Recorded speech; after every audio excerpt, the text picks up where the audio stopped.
Good evening, everyone. I am Jim Crescitelli, the Director of Operations and Programming at the Winter Garden Heritage Foundation. And tonight we have a very special guest, Vel Heckman, who was head coach at Lakeview High School from the early 60s to the early 70s, and one of his team players, Larry Cappleman. Now, the last time I actually played football was on a street corner in Brooklyn about 50 years ago. So I'm going to turn this over to the experts. They'll know what they're talking about, and I'm going to certainly be learning as much as you are. So, gentlemen, Mr. Heckman, Mr. Cappleman, thank you both very much. Thank you for coming up here. We really appreciate it. Yes, sir. Welcome, Vel, and it was certainly a pleasure to play under your tutelage, since you were such a gentle coach to all of us. Thank you. I know that you came to Winter Garden after a brief stint at some school up north called University of Florida. Yes, sir. And the Gators. Yes, sir. Tell me something about your history there. Well, I was very fortunate. When I was a junior, I ended up getting drafted by the 49ers because I quit school one year and they came and got me. And the next year, I was really fortunate that I made All-American football on the Perry Como show in New York. They announced it, and we had 3 days there. But that's about it. All right, an All-American, and if I remember correctly, you were only the fourth All-American football player at the University of Florida in its history. Right. I guess they got close to 100 now, but I'm the oldest living All-American football player. So how in the world did a famous player such as yourself end up in Winter Garden and coaching at Lakeview High School? Well, I was coaching in '61 at Florida Military Academy, which started a football team in DeLand. And at the same time, I got my draft notice. And so the colonel in charge of Florida Military, he called the phone number on it and got me another 6-month deferment. And so I was scheduled to go into service on January of '62.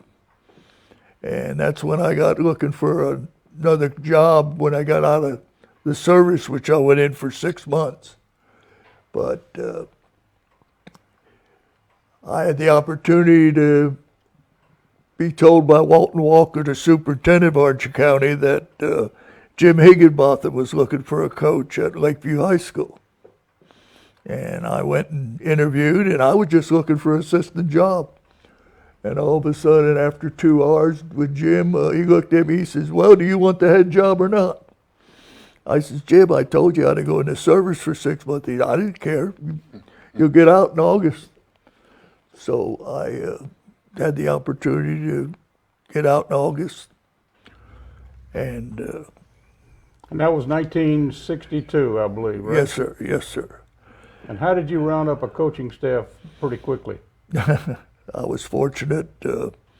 When I came home from basic training, Jim introduced me to the school student body and all, and I contacted a coach that was in Gainesville High School, assistant coach that played football with me at Florida, and his name was Lauren Johnamore. Remember him well.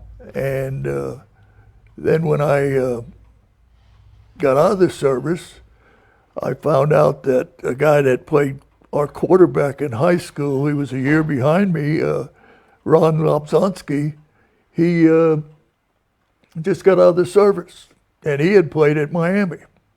So I called him and hired him. So the three of us started the program, and you're one of the fortunate ones that had to put up with us that first year because we wanted to change the attitude of the athletes and make them football players and discipline them. And I guess it was successful. I think you could very well say it was successful. We had Paul Adams, I remember, was our coach early in my career, and he ended up going to another school. But we were quite enthused to have you on board. I know you changed the attitude. Now, when you got to town and started coaching with us, did you get any help from any of the dads or any of the boosters in town? Yeah, there was several people. The biggest one was the principal that I had, Jim Higginbotham. Russell Pounds did a lot for us in the summertime. Jenamore put in a weight program while I was in the service. And then there was Jimmy Pitchford, Franklin Cappleman, Gene Cappleman, George Howard, Wilson Griffith, and Hilton Teal. Those men helped me a lot. Kind of like a coffee group, huh? Yeah, it was their boost. They were the boosters of the booster club, and they helped us very much. Larry, what year were you? What year did you play at Lakeview? Vel came in '62, but that was for the graduating class of 1963. I graduated in '64, so I played as a junior under Vel's first year. Gotcha. So, tell us about some of your players. Well, I want to mention the coaches that worked with me other than those two. Okay. Ogie Kniep came. His brother was a freshman with me at Florida, and when he said his name was Kniep, I says, I knew a Kniep. He says, that was my brother. So I said, you're hired. We hired Dick Lindsay, who basketball and football. Pat Moran, who played at Lakeview. Harry Lobzonsky coached 1 year with me, and he was Ron Loppel's brother, who played at college football. Bob Moore, Dean Craig were both basketball coaches, but all of my coaches worked with football, so they were freshmen. They were JV coaches.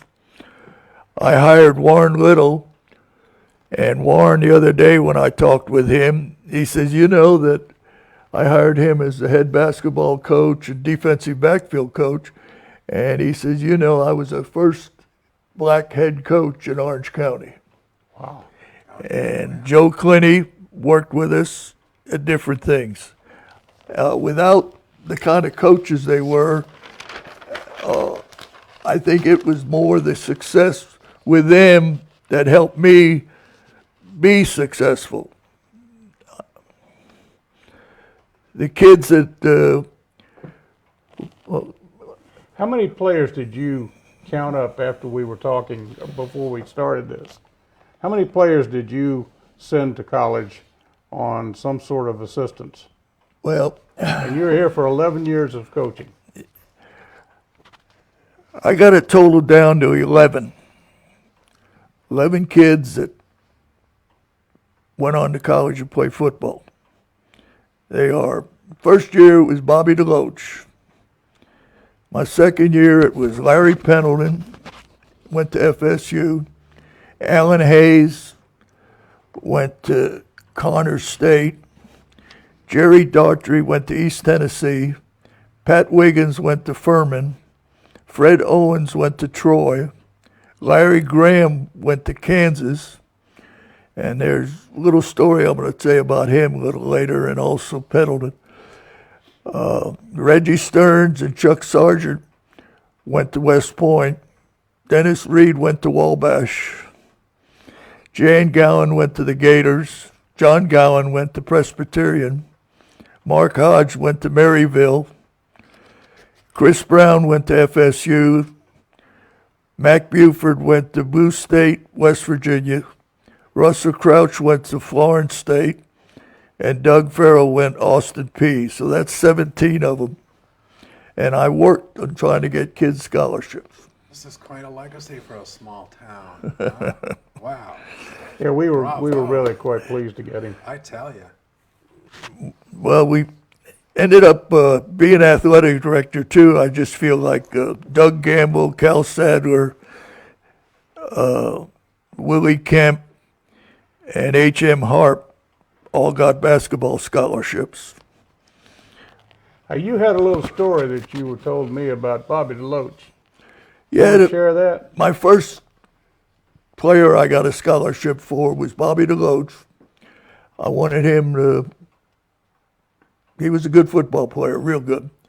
And I called my ex-coach, who was athletic director at Tennessee, and I says, Coach Woodruff, I got a player that I think can play college football. And Coach Woodruff said, if you recommend him, he has a scholarship at Tennessee. Then there's another one at Larry Pendleton.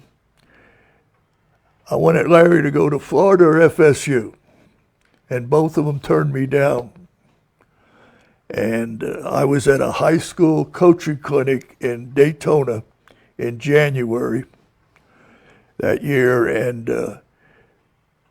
the recruiter from FSU was there, and he says, Vel, what do you have for next year? I says, Proctor, I says, you in Florida can kiss my butt. I recommend Pendleton to both of y'all, and you act like I don't know what a football player is. He says, man, you're upset about that Pendleton boy. I said, yes. He says, Vel, I got one more scholarship left. I'll call you Monday to see if he'll get it, if I could get it for him. Well, Larry went to FSU, and that's back when you could only play varsity football 3 years. He was redshirted freshman football player. His sophomore year, he was starting middle guard. His junior and senior year, he was offensive guard and won the Tomahawk Award for the best blocker at FSU. Later on, stayed there and coached football, ended up assistant athletic director, and ended up working for the governor to bring in professional athletes for professional teams for 23 years. He worked on that. So I think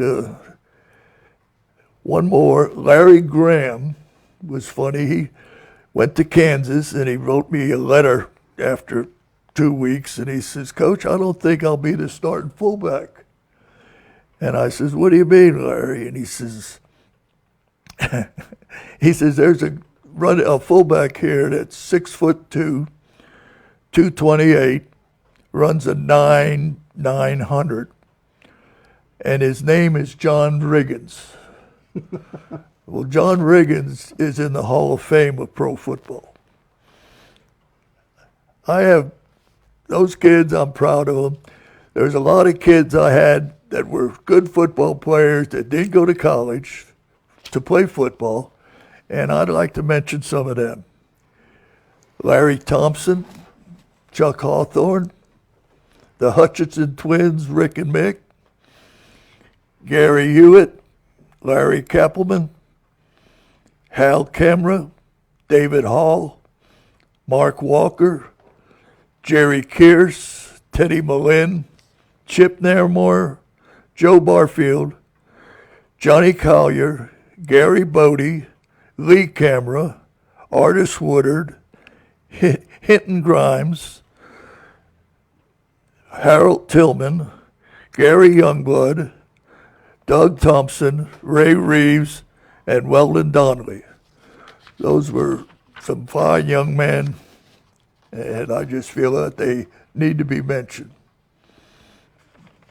Wonderful. Your record was pretty good. You had one conference champion team, is that correct? Yeah, one team that we won conference championship. We came in second, I don't know how many times. But you said that in order to be at the level we were what, 4 students in the school over being in Division I? Well, we were, back then it was A and B and C ball. And we Double A was big school, excuse me. Then there was an A, and we were in the A conference in the state, and we had 196 boys in the upper 3 grades. So it was tight. We were playing, the A went from 190 to 360. So we played a lot of big schools compared to us. And I'm very fortunate that with good coaches and kids that wanted to work and fight for a job, that's why I had some good years.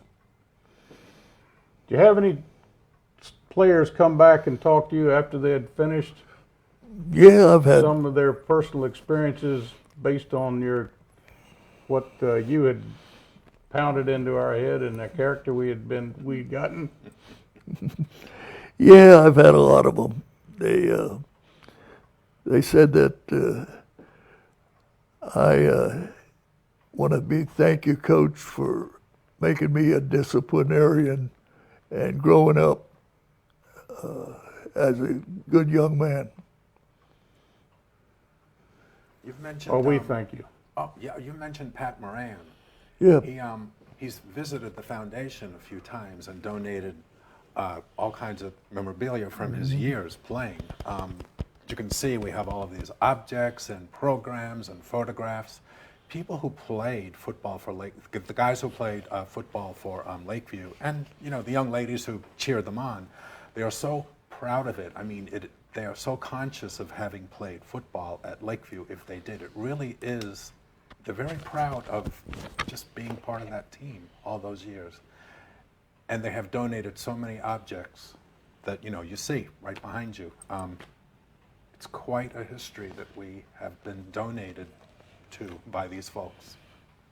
Well, the Lakeview football team was the centerpiece during the fall on Friday night, and the entire town got behind them. You can tell by the number of boosters that Vel had that were.